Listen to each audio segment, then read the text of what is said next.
tiene la palabra para hoy.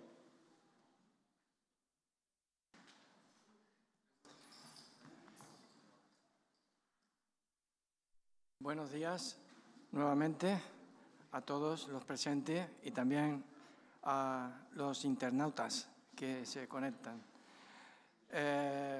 Bueno, en esta mañana estoy un poco sorprendido porque yo traigo un tema que tiene que ver con el ecumenismo y ahora me entero que tenemos una familia de ortodoxos aquí con nosotros. Pero bueno, la manera que yo voy a hablar es porque quiero hablar de la unidad según las Escrituras y pienso que será que sea provechoso para todos nosotros. Y bueno, leeremos y haremos una pausa, como se ha recordado esta mañana, como los salmos, ¿no? Que los cantores hacían un Selah, también en nuestras partituras a veces aparece una pausa, entonces es el momento de meditar. Bueno, dicho esto, quisiera ir directamente a las Escrituras, al Evangelio de Juan, al capítulo 17, evidentemente, nos habla específicamente sobre la unidad. Y queremos hablar de la unidad en el amor y la verdad que está escrita únicamente en la Biblia. Porque en estos días se ha hablado bastante de ecumenismo, aunque no estoy muy pendiente y creo que muchos tampoco estamos pendientes de eso, pero sabemos que hay un movimiento ecuménico no solamente que quiere unir a estos grupos como católicos, ortodoxos, protestantes, anglicanos, etcétera, sino que el ecumenismo va más allá, tiene un diálogo interreligioso con otras religiones en el mundo, muy específicamente hacia los musulmanes. Y eso también voy a dar alguna pincelada de esto. Pero vamos ya a Juan capítulo 17. Estas cosas habló Jesús y levantando los ojos al cielo dijo: Padre, la hora ha llegado, glorifica a tu Hijo, para que también tu Hijo te glorifique a ti. Como le has dado potestad sobre toda carne, para que dé vida eterna a todos los que le diste. Y esta es la vida eterna, que te conozcan a ti, el único Dios verdadero, y a Jesucristo, a quien has enviado. Yo te he glorificado en la tierra, he acabado la obra que me diste que hiciese. Ahora pues, Padre, glorifícame tú al lado tuyo, con aquella gloria que tuve contigo antes que el mundo fuese. He manifestado tu nombre a los hombres que del mundo me diste. Tuyos eran y me los diste, y han guardado tu palabra. Ahora han conocido que todas las cosas que me has dado proceden de ti, porque las palabras que me diste les he dado, y ellos las recibieron, y han conocido verdaderamente que salí de ti, y han creído que tú me enviaste. Yo ruego por ellos, no ruego por el mundo, sino por los que me diste, porque tuyos son. Y todo lo mío es tuyo, y lo tuyo mío, y he sido glorificado en ellos. Y ya no estoy en el mundo, mas estos están en el mundo, y yo voy a ti. Padre Santo, a los que me has dado, guárdalos en tu nombre, para que sean uno, así como nosotros. Cuando estaba con ellos en el mundo, yo los guardaba en tu nombre. A los que me diste, yo los guardé. Y ninguno de ellos se perdió, sino el hijo de perdición, para que la Escritura se cumpliese. Pero ahora voy a ti, y hablo esto en el mundo, para que tengan mi gozo cumplido en sí mismos. Yo les he dado tu palabra, y el mundo los aborreció, porque no son del mundo, como tampoco yo soy del mundo. No ruego que los quites del mundo, sino que los guardes del mal. No son del mundo, como tampoco yo soy del mundo. Santifícalos en tu verdad. Tu palabra es verdad. Como tú me enviaste al mundo, así yo los he enviado al mundo. Y por ellos yo me santifico a mí mismo, para que también ellos sean santificados en la verdad. Ahora se dirige a los apóstoles, pero también se dirige a todos nosotros.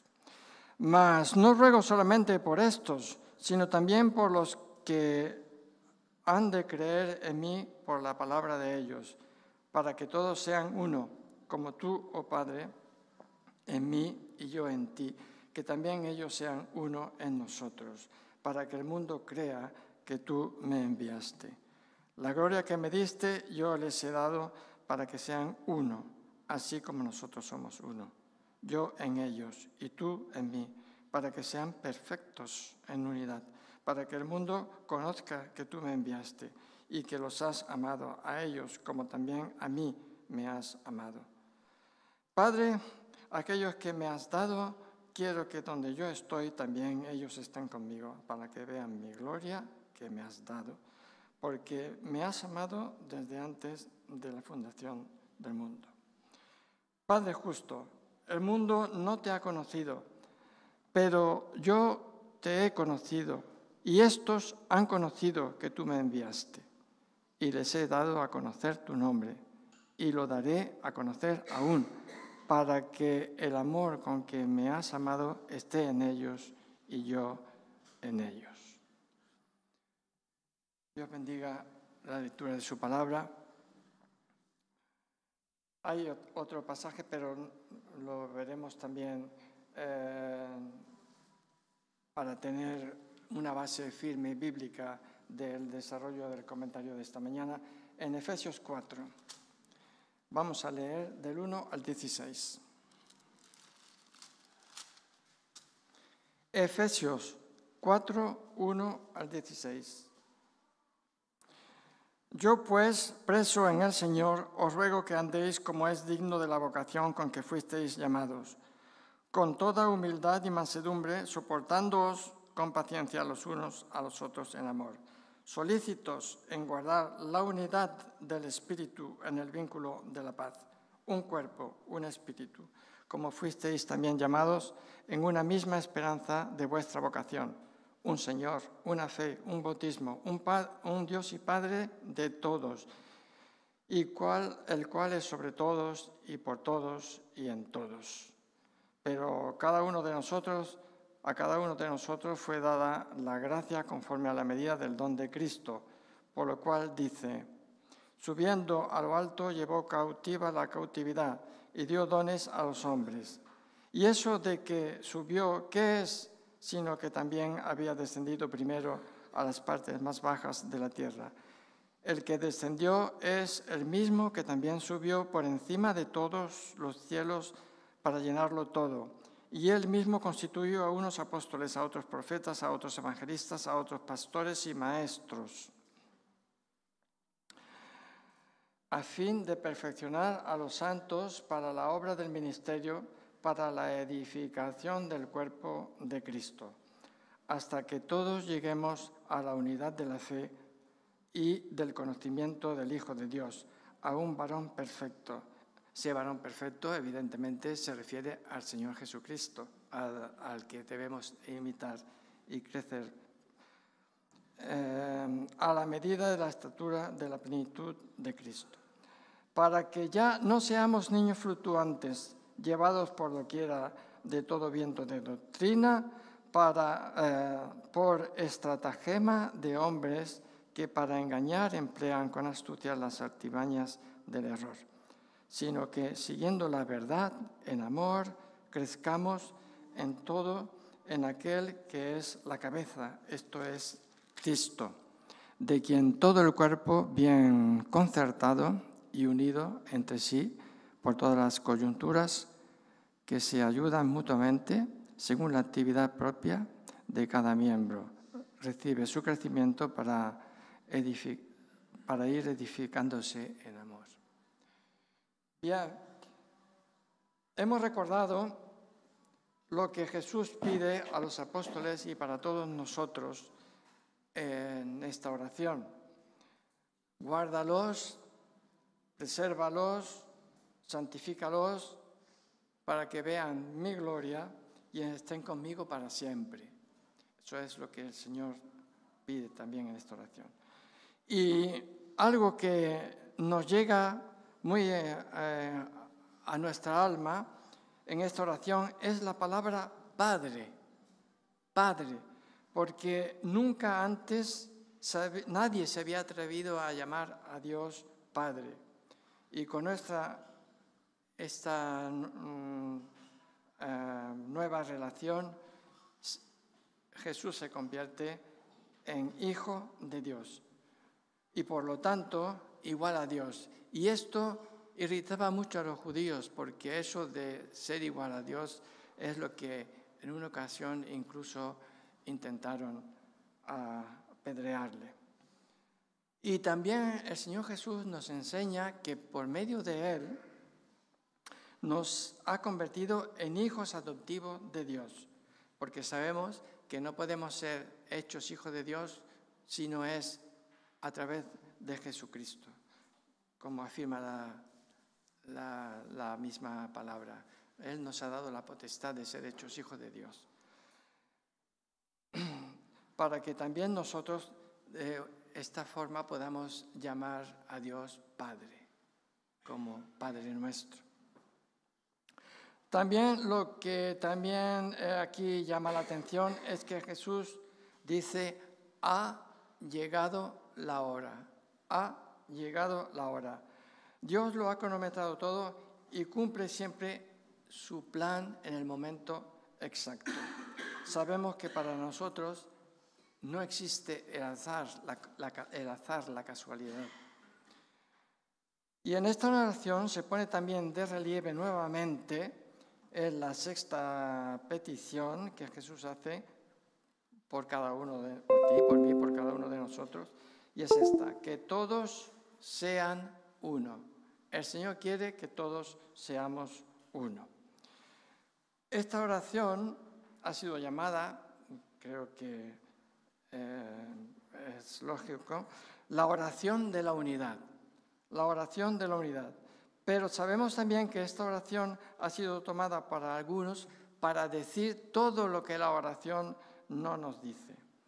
El concepto de unidad está muy de moda en nuestros días y hay vergüenza de aquel que no está en esta línea, que no habla con este lenguaje ecuménico de la unidad.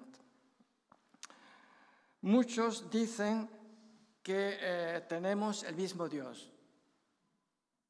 El mismo Dios. El mismo Dios en todas las religiones creen en un Dios y es el mismo Dios. Y muchos dicen eso, que tenemos el mismo Dios, ya sea Buda, Alá, Yahvé. Algunos también dicen en nuestros días que, por ejemplo, protestantes y católicos son iguales. Sin embargo, sabemos que hay diferencias. Y todavía hay intransigentes que rechazan la comedia. Y creo que Betania es una de las iglesias intransigentes en este sentido. Por lo menos así pienso yo personalmente. Sin embargo, dicho esto, debemos mantener la paz y no vamos a ir en guerra contra nadie, porque nos basamos en el respeto a todos y somos tolerantes con los demás. No obstante, y esto es muy importante, deseamos exponer claramente nuestras convicciones basadas siempre en la Escritura. A esto no podemos renunciar. Durante un programa de televisión donde había representantes de las diferentes religiones de los países del mundo, en esa reunión formularon una pregunta. Y la pregunta, evidentemente, había confesiones religiosas de grupos cristianos y de otras religiones no cristianas. Pero la pregunta fue dirigida de esta manera: ¿católicos y musulmanes tienen el mismo Dios? Y hubo un cardenal, el cardenal Danels de Bélgica, que respondió lo siguiente: por supuesto, el mismo Dios que los musulmanes. Y digo yo, queridos hermanos, si es el mismo Dios, la Biblia y el Corán deberían decir lo mismo. Sin embargo, está claro, y lo vamos a ver, que no es así. Creo que el catolicismo romano comete un error, un craso error, con respecto a este tema. El catecismo de la Iglesia Católica Romana registra en el párrafo 841 lo siguiente. Es un párrafo que está dedicado a las relaciones de la Iglesia con los musulmanes. Y dice textualmente: el designio de salvación comprende también a los que reconocen al Creador. Entre ellos están, ante todo, los musulmanes, que profesan tener la fe de Abraham y adoran con nosotros al Dios único y misericordioso, que juzgará a los hombres al fin del mundo. La salvación ya no es en Cristo. La salvación viene de cualquier religión, ¿verdad? Eso es lo que aquí están afirmando.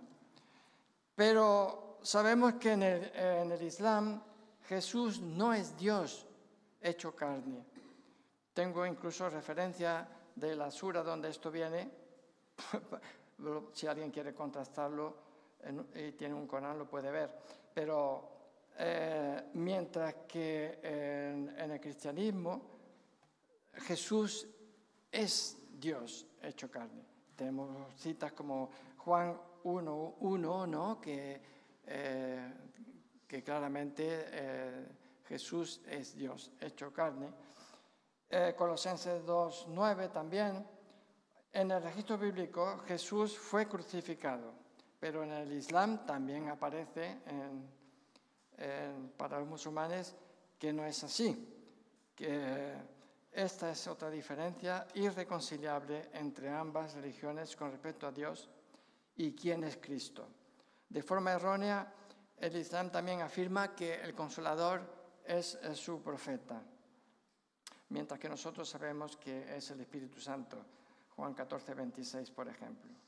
Por lo tanto, y una vez más, el Dios del cristianismo no es el mismo Dios que del Islam.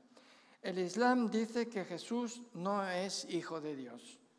El Islam maldice cualquiera que diga que Dios tiene un hijo. El Islam dice que Jesús no murió en la cruz, que fue llevado antes de la tortura. El Islam dice que no hubo resurrección de Jesús. El Islam pide, y a veces ya no quiero seguir, porque en los tiempos que corren no debemos hablar mucho de estas cosas.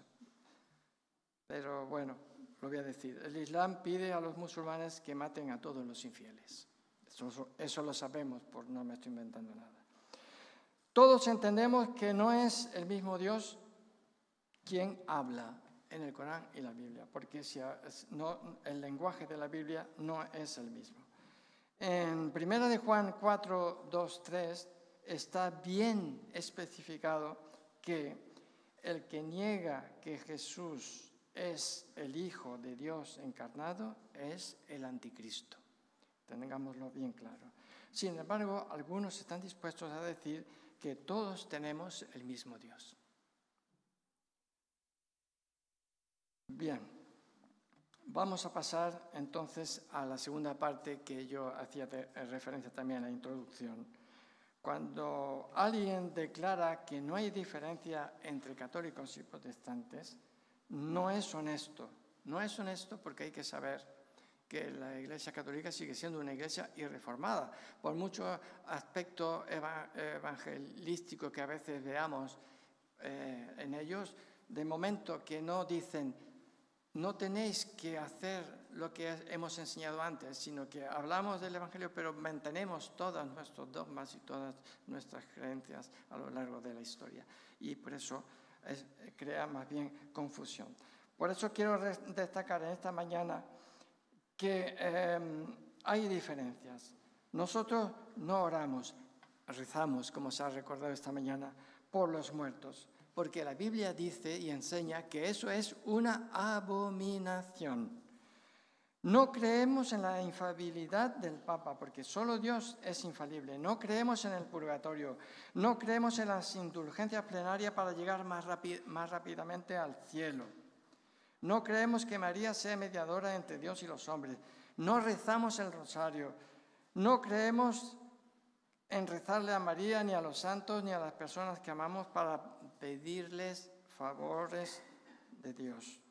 No creemos que un bebé o un adulto se convierta en hijo de Dios al recibir unas gotas de agua en la frente durante su bautismo. No creemos en la salvación por el bautismo y las buenas obras. No creemos en venerar ni adorar las reliquias. No creemos en la Asunción de María. No creemos en la Inmaculada Concepción de María. No nos inclinamos ante las estatuas. No creemos en la adoración eucarística en custodia. No creemos en la transustanciación. No creemos en el culto a los santos ni a María. No creemos en la virginidad perpetua de María. Bueno, son cosas que sabemos, pero podemos olvidar que todo esto está ahí, que todo eso no es algo que no se ha quitado del medio. No creemos que Pedro fuera el primer papa. No creemos que el papa sea el vicario de Cristo. Ahora, esto sí lo creemos. Creemos que la Biblia está completa sin agregar ningún dogma, que son doctrinas de hombre. La Iglesia Católica sigue siendo una iglesia irreformada por mucho que se diga. Es cierto, ¿alguna cosa ha podido variar? Pues en mi conocimiento, solamente en estos últimos años han quitado este lugar donde iban los niños que morían sin bautizar, el limbo. Y ya en el Catecismo de 1992 desapareció la mención del limbo. Allí se afirma que, y leo literalmente, en cuanto a los niños muertos sin bautismo, la Iglesia no puede sino confiarlos a Dios, que quiere que todos los hombres sean salvos y se arrepientan, dice el texto. Los bebés no sé cómo se pueden arrepentir. Y a la ternura de Jesús hacia los niños. La Iglesia Católica afronta una crisis de sacramentos. Esto lo he extraído del diario El Mundo. Y dice como, por ejemplo, que las bodas católicas ya son solo el 21%. Y fijaros en esto de los niños. Del total, o sea, el 21% total. Y se bautiza a menos de la mitad de los niños. Tantos niños sin bautizar, vamos a suprimir el limbo porque esto puede crear un malestar. Bueno, supongamos que seguimos con estas consideraciones. Está claro que no creemos lo mismo, evidentemente. Así que no pretendamos estar de acuerdo. Y nunca olvidemos también que miles de cristianos en otro tiempo fueron ejecutados por tener la valentía, por tener el coraje de aceptar estas diferencias y exponerlas públicamente. Los puntos de divergencia son tan profundos que debemos renunciar a conciliar estas doctrinas. Voy a dar un ejemplo. La Iglesia luterana y la Iglesia católica trabajaron durante 30 años para conciliar la doctrina. Un solo punto, el de la justificación por la fe, y terminó en fracaso. No acordaron nada después de tanto tiempo. Y es que realmente la unidad no se puede lograr a expensas de la verdad. Esa sería una unidad falsa. Entonces, algunos pretenden una unidad por las buenas o una unidad por las malas. Pero ¿es este el pensamiento de Dios? sacrificar todo lo que Él nos ha revelado en la Escritura para saber en qué dirección debemos movernos. Sacrificar todo eso. Cuando Jesús dijo en su oración, para que todos sean uno, ciertamente no quiso decir que teníamos que echar todo por la borda para conseguir este fin. El nuevo credo enseña que la doctrina divide, pero la experiencia une. Hoy sabemos que algunas iglesias estarían dispuestas a sacrificar la verdad para pretender vivir en unidad. Pero no debemos tampoco olvidar lo siguiente, hermanos, que el Espíritu Santo también se le llama Espíritu de verdad.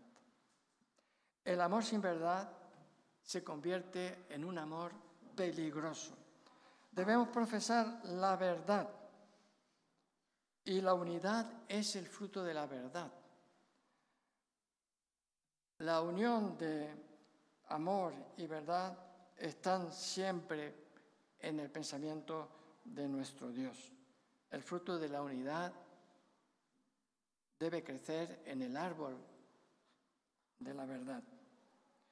No hay verdadera unidad sin la verdad, y cualquier unidad construida a expensas de la verdad es una falsa unidad y no puede proceder de Dios. Por tanto, la unidad del pueblo de Dios no puede lograrse a cualquier precio, ni de cualquier manera, ni sobre cualquier base, ni con cualquiera. Al hablar así, sé que se nos va a acusar por lo menos de falta de amor, de intolerante y de muchas cosas más. Pero sobre todo se nos acusará de falta de amor. La Biblia compara a la Iglesia, como hemos leído, con un cuerpo humano con varios miembros y todos diferentes, con funciones diferentes. Y la unidad viene de Dios. Y Él forma el cuerpo de la Iglesia con los cristianos, el cuerpo del cual Él es la cabeza. Esta unidad es espiritual y no la tenemos que hacer nosotros. Dios no ha dejado una cosa tan imposible de llevar a cabo por el ser humano como esa unidad en el Espíritu, y Él mismo se ha encargado de hacerla por medio de Jesucristo. Es la obra de Cristo. De ahí la oración de Jesús, que todos sean uno. Y esto se le ha concedido, porque el Señor en una ocasión, recordáis, dice, ora al Padre en voz alta y dice, Padre, yo sé que tú siempre me oyes, pero también lo hago para que los demás se enteren, ¿verdad? O una cosa así. Debemos orar siempre según la voluntad de Dios y según el Espíritu. Todos los cristianos del mundo, con todas sus diferencias, solamente pueden estar unidos en un solo cuerpo. Y estos son todos aquellos por quienes Cristo hizo la oración de la unidad. Los que me diste, no he perdido ni uno. Esa unidad existe. Y esa unidad se relaciona con este capítulo 17 que vamos a repasar otra vez de Juan. Como vemos, esa unidad es para que dé vida eterna a todos los que le diste. Y eso lo vemos en Juan, en el 17, el 2. Como le has dado potestad sobre toda carne, para que dé vida eterna a todos los que le diste. Los que conocen al único Dios verdadero y al Hijo, Jesucristo, versículo 3. Y esta es la vida eterna, que te conozcan a ti, el único Dios verdadero, y a Jesucristo, a quien has enviado. Y esto es para los que guardan también la palabra de Dios, versículo 6. He manifestado tu nombre a los hombres que del mundo me diste, tuyos eran y me los diste, y han guardado tu palabra. Los que han recibido la palabra de Dios, los que creyeron que Jesucristo fue enviado por Dios. Versículo 8. Porque las palabras que me diste les he dado, y ellos las recibieron y han conocido verdaderamente que salí de ti y han creído que tú me enviaste. Y aquellos en quienes Cristo es glorificado, el versículo 10. Y todo lo mío es tuyo, y lo tuyo es mío, y he sido glorificado en ellos. Y el versículo 20 dice, mas no ruego solamente por estos, es decir, los apóstoles, los de aquel tiempo, sino también por los que han de creer en mí por la palabra de ellos.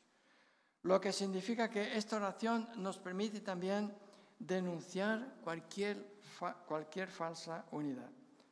Entonces, ¿qué debemos hacer para mantener la unidad? No para hacer la unidad, sino para mantenerla. La unidad existe porque está hecha en Cristo, pero para mantener esa unidad de creer en mí. Efesios 4:3 nos lo dice claramente.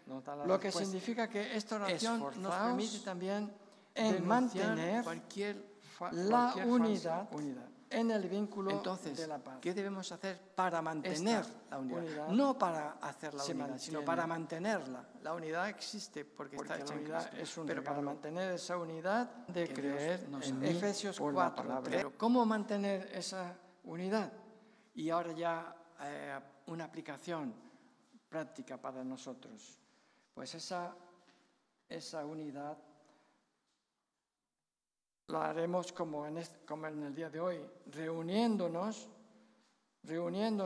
entre nosotros con la mayor frecuencia posible. Eso también fomenta los lazos de unidad. Las familias cuando están unidas es cuando están más juntas, ¿verdad? También compartiendo, como hacemos muchas veces, compartiendo entre nosotros los dones, compartiendo entre nosotros las comidas, lo que Dios nos ha dado. También orando unos por otros, ayudándonos unos a otros, perdonándonos unos a otros, no criticándonos los unos a los otros, permaneciendo cimentado en la palabra de Dios. Pepe apuntaba en eso en esta mañana, permaneciendo cimentados en la palabra de Dios, en la sana doctrina. Y ahora, ¿qué es lo que nos une? ¿Qué es lo que nos puede unificar? La palabra de Dios, que es infalible. Jesucristo, el Hijo de Dios, el Evangelio, la fe, la esperanza de la resurrección y la vida eterna, esperando el regreso de Cristo, siendo testigos de Jesucristo al mundo. Así que, queridos hermanos, debemos unirnos bajo este estandarte de Cristo para hablar de nuestro Salvador, diciendo que es el Hijo de Dios, que es Dios que ha venido a este mundo para darnos la salvación. Así que debemos permanecer unidos en la adoración durante nuestras celebraciones, con jóvenes y mayores, ricos o pobres, reuniéndonos con procedencia de distintos lugares, intelectuales o trabajadores manuales, músicos. Todos juntos debemos permanecer unidos unos a otros y a Jesucristo, que es la cabeza de la Iglesia, manteniéndonos siempre sujetos a las Sagradas Escrituras. Pues que Él nos bendiga y nos ayude a mantener esta unidad en Cristo. Amén.